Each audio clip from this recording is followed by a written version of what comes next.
Muchas gracias por la invitación a reflexionar un poco o un tanto sobre los procesos de investigación en la obra artística. No creo que sea, lo que he escrito no creo que sea una respuesta tan concreta a los procesos de investigación desde la perspectiva artística, puesto que, como ustedes saben, hay tantas posturas, ponencias, eh, y procedimientos para realizar estas investigaciones que todas son posibles, quiero decir, y que hay muchas, que no es solo una forma de investigar el arte y específicamente el teatro. En el campo teatral siempre hemos empleado formas y procedimientos de investigación que no le llamábamos de esa manera, pero que de alguna manera y de alguna forma contenían esos elementos eh, básicos y esas herramientas necesarias para realizar investigaciones en el campo del teatro, ¿no? Entonces lo que voy a leer es un poco una serie de reflexiones en torno a la obra artística como proceso de investigación, partiendo de la consideración que para mí es fundamental tomar la misma obra como investigación y no necesariamente un cuerpo teórico aparte de lo que genera la obra artística, ¿no? Eh, Creo que es la obra artística la que genera la teoría de un tipo de teoría que no es necesariamente la teoría eh, eh, que nos propone la academia, ¿no? Sino la teoría específicamente que desviene de la acción artística, ¿no? Entonces, la obra artística como proceso de investigación. Uno, hay algunas consideraciones en ámbitos universitarios respecto a la investigación en arte, especialmente las artes visuales, que simplifican opiniones que, aplicadas a otras disciplinas, pueden llegar a ser importantes aportes. Me refiero, por ejemplo, al aporte de la etnografía a las ciencias sociales o de la antropología a la filosofía, etc. Estas simplificaciones parten de la aplicación básica y esquemática de ciertos discursos para legitimar lo contemporáneo y, por lo tanto, discutir o aceptar esos discursos nos hace más o menos contemporáneos.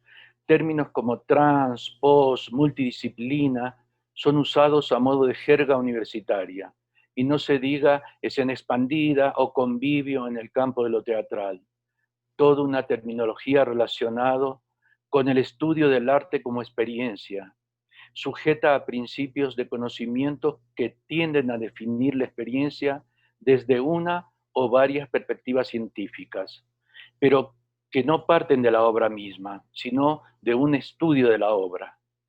Creo que como principio es aceptable y hasta necesario.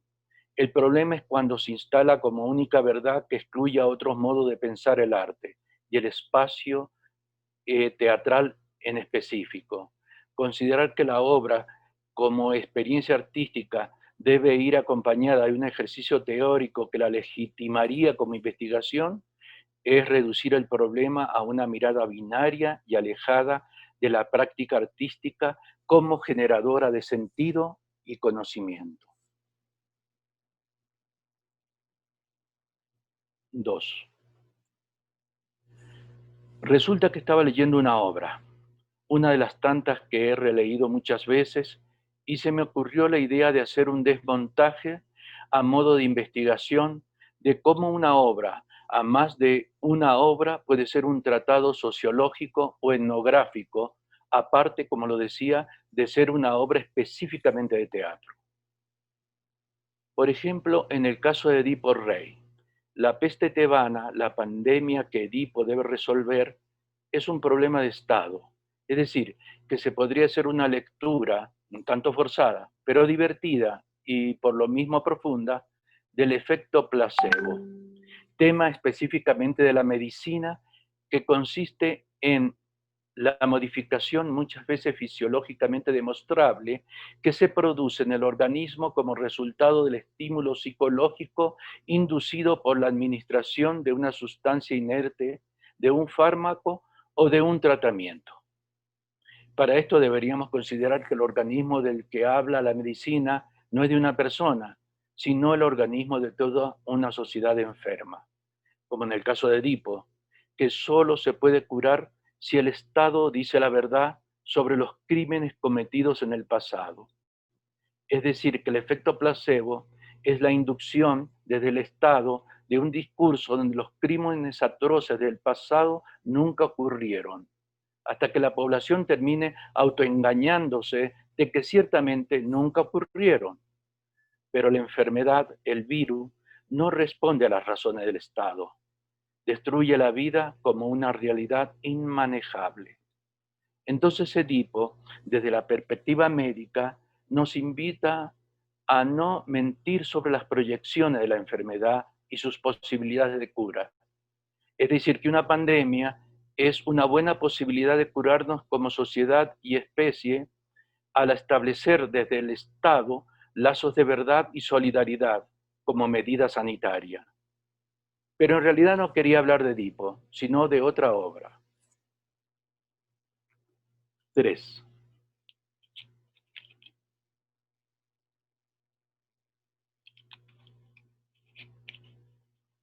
No estoy intentando privilegiar la obra artística sobre el ejercicio de reflexión. Tal vez se trate de problematizar la frontera entre ambas. Cuando Derrida, en un pequeño pero notable libro sobre la muerte de Roland Barthes, escribe: por él, para él, por Roland Barthes, por él, para él, despliego estos pensamientos. Eso significa que pienso en él y desde él. No es únicamente un ejercicio del pensamiento, sino también un proceso de poetización para explicar cierto dolor que no puede ser explicado sino a través de esas palabras que nos plantean el problema de las disciplinas. Porque el dolor o los sentimientos, se me ocurren, no tienen disciplinas o tienen tantas disciplinas que se vuelve inútil explicarlas, porque son un fluir por lo que nos constituye como información de múltiples vertientes culturales. Es un libro específicamente de filosofía, pero es un texto agrietado por la poesía, y lo leemos sin preguntarnos dónde, en qué género, en qué lenguaje se inscribe este texto. Sencillamente nos entregamos a las múltiples conexiones que nos propone este tejido. Y fue Roland Barthes justamente quien validó lo que él llamaba una forma impura que se situaba a medio camino del ejercicio teórico y la metáfora. Me parece indispensable la recuperación de la metáfora para la explicación de una imagen, porque es en una imagen donde convergen las disciplinas. La ciencia trabaja a partir de una imagen del objeto de su reflexión. Las matemáticas se conforman de imágenes que, sumadas a la abstracción, conforman la música. Una imagen inexplicable, salvo por metáfora. Por esto, cuando Derrida dice desde Roland Barthes, asume o intenta asumir el punto de vista del otro, que consiste en que el teórico, cuando reflexiona, es de alguna manera artista, y el artista, cuando crea, es de alguna manera teórico.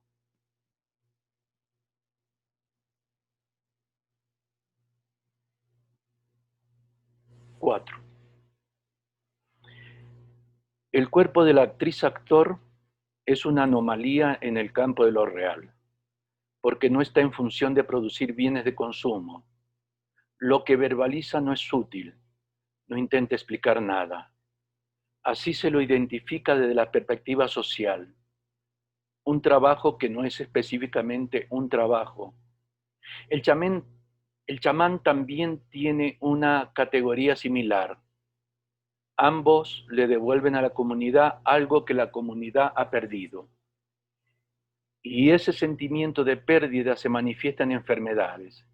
Pero la enfermedad en el campo del teatro es una imagen simbólica Y esa simbología, muchas veces espectral, tiene el mismo propósito que una pintura en una cueva, en un muro, en una calle: exorcizar miedos que se inscriben en el cuerpo. Creo que de esto nos habla Sherlock en El mercader de Venecia. La deuda se debe inscribir en el cuerpo, cualquier deuda, pero el gran aporte de esta obra es hacernos vivir la economía no como dato frío de telediario o como informe de Estado, sino como signo incomprensible que se inscribe en el tejido social de una época. Es el cuerpo que carga con esa simbología incomprensible que lo enferma con datos y conceptos que se filtran a y en nuestra cotidianidad, hasta naturalizarse como parte de nuestras vidas. Nunca en la historia humana la economía ha cobrado tanta importancia como en este momento.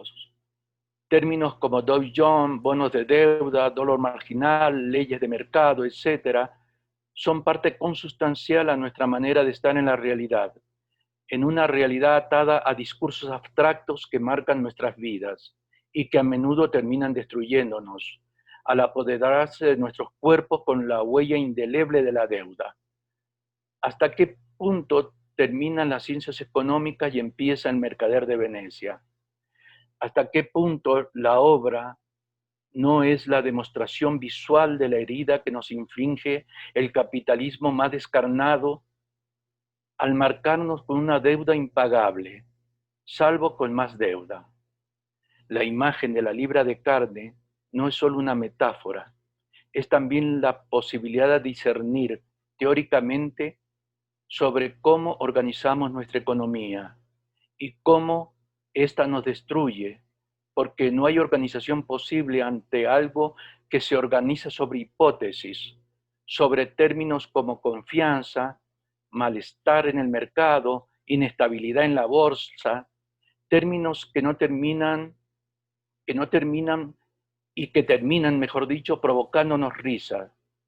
De eso también da cuenta la obra, porque en el fondo solo se trata de una comedia, todos los personajes se salvan, porque todos pertenecen al establishment.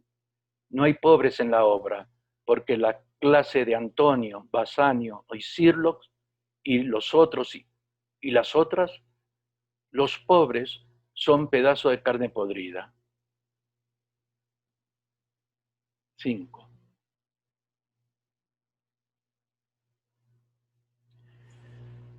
Hall Foster, en un escrito de hace algunos años, El artista como etnógrafo, nos propone un cambio de paradigma que pasaría desde el concepto del artista productor al de artista como etnógrafo. Con el tiempo me he percatado que no se trata únicamente de un procedimiento mecánico, aunque a simple vista pareciera solo un cambio de estrategia o una evolución de la propuesta de Walter Benjamin respecto al papel del artista en la época capitalista. Creo que no. Creo que se trata de un aporte que se entreteje con algunos procedimientos empleados en el trabajo teatral, en un intento de aplicar mi mirada, el cómo mirar o las estrategias de la mirada en los estados de enfermedad como la que vivimos en estos tiempos pandémicos. Me volví a encontrar con estos conceptos. Intenté teorizar como primera instancia en el papel de la mirada en estados de confinamiento. ¿Qué miramos cuando nuestra mirada está inmersa en una realidad que no depende de nosotros? Que no hay relato posible que dé una respuesta a nuestro estar y a nuestro malestar. Cuando solo la espera es posible. ¿Qué miramos cuando esperamos? Esta obsesión por la mirada no es otra cosa que sostener una actitud profundamente teatral, entendiendo el teatro como el lugar desde donde miramos. Establecer o detectar la vida y discernir sobre lo animado y lo inanimado a partir de lo que busco cuando miro. Y creo que lo que buscamos cuando miramos es la vida, Si en esta situación vemos un perro atravesando la calle, nos provoca un estado especial que constata la vida en nosotros. Estamos vivos porque vemos la vida animada por la vida de las cosas que miramos.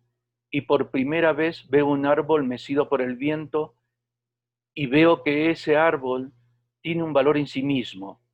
Ya no necesito ver su posterior destino en muebles o en seres utilitarios. Lo veo útil en su arbolar. Su vida se mezcla con la mía y ambos nos sorprendemos al sentirnos partes de múltiples interrelaciones.